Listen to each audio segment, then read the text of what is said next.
What's up, guys? Welcome to Daily Dose of Reddit. This is your host, Zach, and today's subreddit is r/IDontWorkHereLady. Alright, this story's called Just Ring Up My Screws, I Promise I Don't Work Here. Really. I ran to the local home improvement store last night for some screws and ended up browsing for a bit. Somewhere between looking at Dremel bits and contemplating a new soldering iron, I hear a man roar rather loudly. What do you mean you don't have any? This is like basic stuff, you gotta! I couldn't hear the employee's response, but it was rather short and he walked away briskly to resume stocking circular saw blades. My next thing to check out was drill bits, situated right behind Mr. Roar. Excuse me, sir, but... Thank God, finally! Ralph, you said he was a really fat guy that looked like Santa Claus. This is a skinny guy in a baseball hat.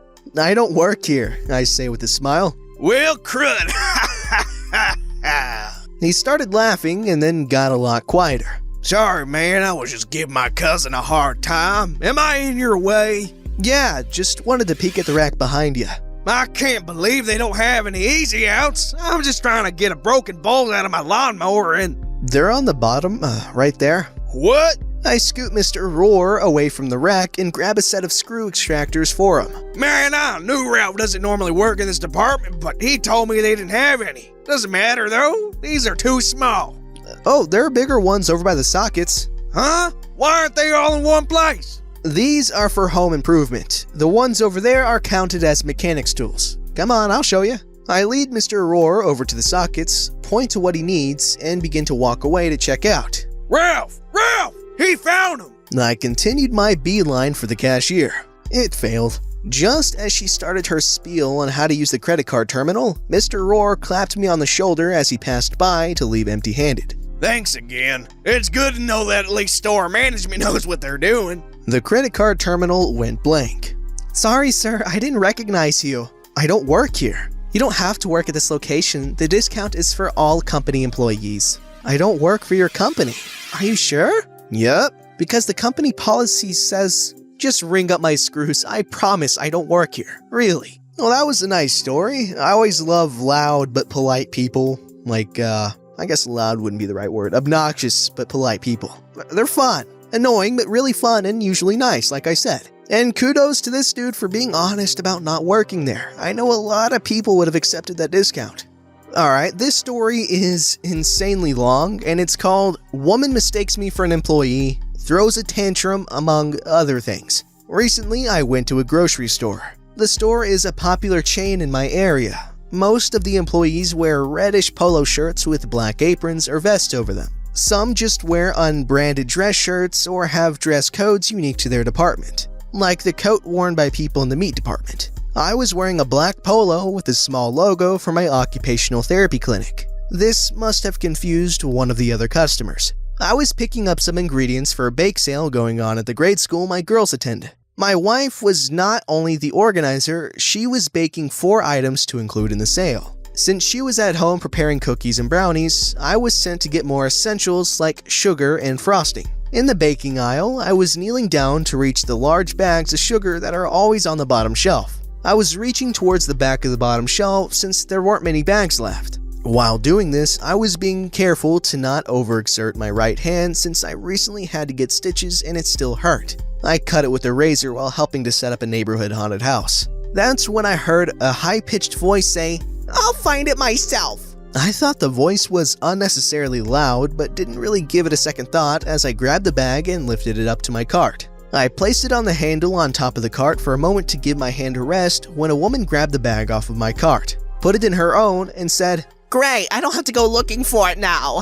It was the same voice, and before I could react, she happily walked away and was out of sight as soon as she turned at the end of the aisle. There was nothing for me to do but bend down again and start the process over to get the last bag of sugar. After getting butter and eggs from the back of the store, I went through the condiments aisle to get to the front. The moment I entered the aisle, I saw the woman. I wanted to see if she would say anything as I walked by, but she was occupied with another customer. "Sir!"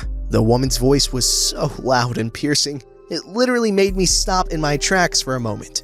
"Could you please help me reach the ketchup? I need ketchup!" She pointed to the top shelf that held the larger sizes of ketchup bottles. She didn't see me yet. She was speaking to an elderly gentleman who was walking with the aid of a cane. "They're too far back," the woman exclaimed. I wish I could help you, The man replied. but I don't think I'll have any more luck than you. The man wasn't much taller than the woman. But I can't reach the ketchup and I need it. Fearing that she would not leave the man alone, I stepped in.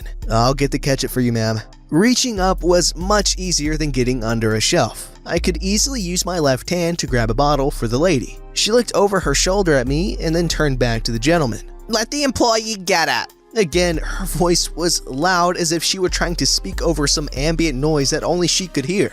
"I'm not an employee, ma'am." The lady turned around to face me. But I need ketchup. "I'll help you get the ketchup." Do you work here? "No, Why do you want to get the ketchup? I don't want any ketchup. I'm trying to help you." I need ketchup. She pointed to the top shelf again. I know. I said, failing to hide the frustration in my voice. I had to reach over her outstretched arm, but I grabbed the bottle that she appeared to be pointing at. I tried to hand the bottle to her, but she looked at it in my hand and said, That's not big enough. I need big ketchup. I sighed and put the bottle back before picking up a 64-ounce bottle. The lid is on top. The woman whined. "What?" I asked, thoroughly confused. The lid is on the top of the ketchup. I need the ketchup with the lid on the bottom. "You said you wanted the big one. There are only two choices. A 64-ounce bottle with the lid on top, or a 32-ounce bottle with an inverted lid." I need the big ketchup with the lid on the bottom. I summoned patience I didn't know that I had. "Perhaps you should get 2 of the 32-ounce bottles with the lid on the bottom." I put the larger bottle back and picked up the inverted ketchup bottle. When I held the bottle out for her to take, she just stared at it. So I put it in her cart next to the large bag of sugar and grabbed a second bottle. This one she took from me. I need the big ketchup. This time, the woman really yelled. This isn't the big ketchup. I need the big ketchup. She drew the attention of the entire store, including several employees that curiously looked in from the end of the aisle. "I'm sorry," I said. "I don't think I can help you with your ketchup problem anymore." As I reached for my cart, the woman threw the bottle of ketchup at me. I reacted by deflecting it away with my sutured hand. I exclaimed in pain. The bottle went flying into the shelf on the opposite side of the ketchup display with a loud cracking sound. Ketchup sprayed all over the products on the shelf. The lid of the bottle had cracked and broke off on impact. What's going on here? A woman who appeared to be the manager stepped up from behind the other employees. He doesn't work here. The obnoxious woman yelled. "Ma'am, calm down," the manager said, trying to get the lady to quiet down. Tell me, he acts like he works here. The woman started pointing at me. He doesn't work here. Employees should help the customers. He doesn't work here. I tried to ignore the lady and inspected my hand. It was painful, but no serious damage. "No, he doesn't work here," the manager said calmly. He followed me through the store and pretended to work here. "That's not true," the elderly gentleman spoke up. He offered to help her. He explained that he doesn't work here, and after she asked him, he was trying to give me the wrong ketchup.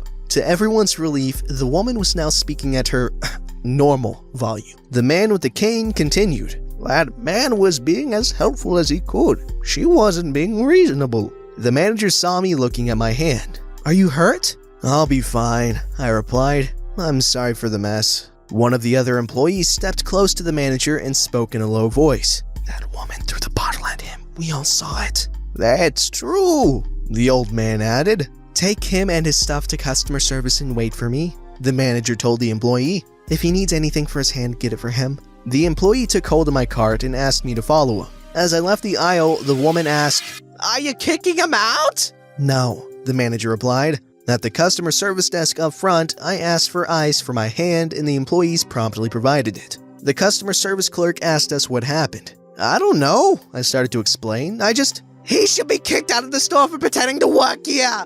The loud, shrill voice could be heard through the store. A moment later, the elderly man with the cane walked up to the front of the store and sat on a bench near the customer service desk. "That woman is crazy," he said. Then 2 cops came into the store and followed an employee to the condiments aisle. "I have to call my wife," I said. "I'm supposed to get this stuff for the bake sale to her and it looks like this might take a while." "Is that the school name?" bake sale?" the customer service clerk asked. "Yes," I said as I made the call. "You know it?" "My daughter goes to school name."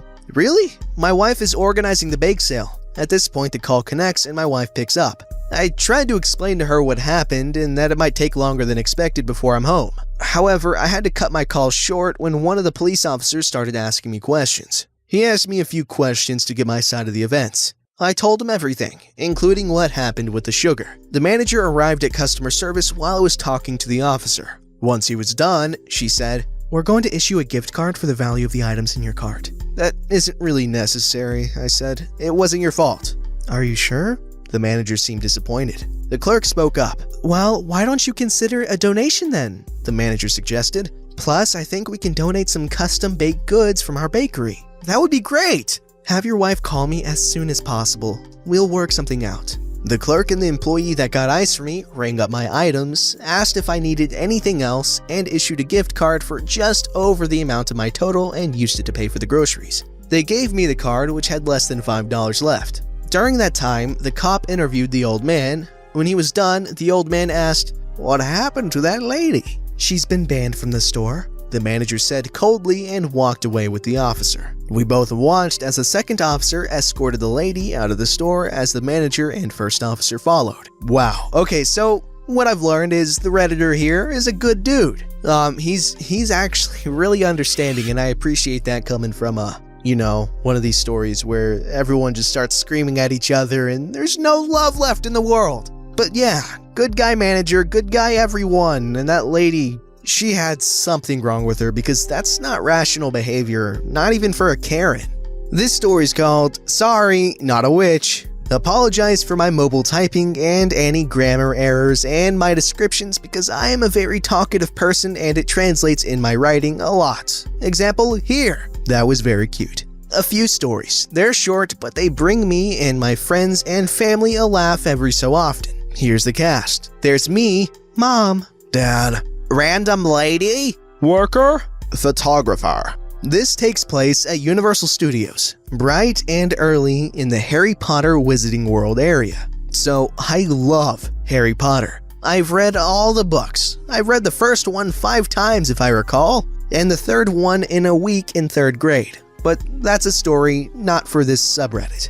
Anyway, since I love Harry Potter and my mom had bought me some Ravenclaw clothes, my Hogwarts house, for a Luna Lovegood Halloween costume, she thought it might be super fun to do a photo shoot in the park, just for fun and for a few other reasons. My grandpa had just died recently and we were all very sad because of this. So my mom bought a wonderful sign saying something along these lines, "Those that love us never truly leave us," for me to hold in the shoot. Some very important details. At the time, I was a teenager, around 13, 14 years old. We had paid a woman my mom knew to do my makeup, which meant at 4 a.m., my hair and makeup were done and I was dressed up in my costume ready to go to the park. I looked a lot older than I really was. The makeup was amazing and I was so excited for this. We got to the park early, but not totally people-free, which was fine because we didn't mind the amount of people. It just meant we had to be careful with pictures and that we weren't disturbing guests.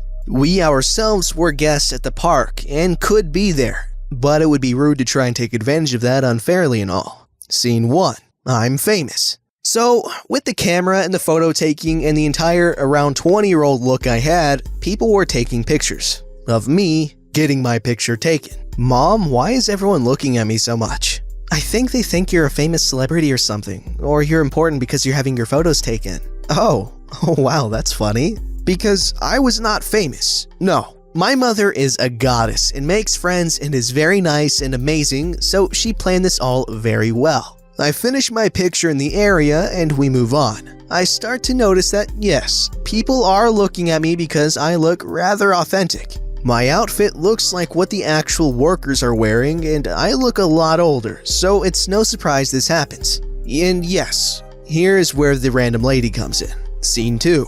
We decide to ask if I could have my picture taken in one of the ride's waiting lines. That meant we could get in, take pictures, and leave, not ride the ride itself and cut a bunch of people. This is because at most rides in the Harry Potter area, the inside decoration is great and very detailed. So of course I'd fit right in with my outfit and wand. "Okay, we'd like to try and take pictures here. Is that okay?" "Sure, I'll lead the way. As long as you don't disturb anyone or cut the line, that's fine." My mom, dad, the photographer, and me all go follow the worker when I get stopped by someone. The area before the ride to put your bags and stuff away is very hectic. I had been on the ride the day before and I knew the rules for the bags and loose items already, as well as how crazy this place can be. Excuse me? Can I bring this bag on the ride? She gestures to her purse. I don't. My group is getting farther away and I'm scared to lose them, so I skip the mess and just say, "You can't bring purses on this ride, you'll have to put them in a cubby, miss." I point at a sign on the wall that has a "No bags allowed" picture on it. "I'm sorry, but I have to go now." I walk off quickly and join my group, wondering what the heck just happened. I told my mom and dad and then realized that she must have thought I worked there. Since I looked like I was in my 20s with the makeup, my outfit was very close to the workers. Actually, I looked eerily similar to most workers, and that the place was dark. Anything that said I was a teen was unseeable in this little room. So we all had a laugh, and later in the room, I got a lot of stares for the picture taking and got very flustered. I'm not good with open staring if I know it's happening, and whoever is staring is close or I can't see them. Which is a little odd since I'm doing this photo shoot, but whatever. I knew the people doing my pictures better, so I didn't mind them. It was their job after all. Haha, oh no, my butt fell off. And that's it. Overall fun and simple despite my rambling description of what the heck everything was. And the pictures from that area were really fun to shoot. This story is really fun to talk about when I tell friends and guests about the shoot if they ask, because I'm a little known for being assumed older. And the more it happens, the better it gets really. Haha, oh no, not again. Alright, this story didn't have the usual Dragon Ball-esque screaming and fighting and transforming into hideous monsters and all that jazz. No, this story was wholesome, it was cute, and I liked it a lot. The writing was good, and like the whole subject matter was just precious. I really liked this story, wow. Don't forget to like, subscribe, and hit that bell to never miss an episode.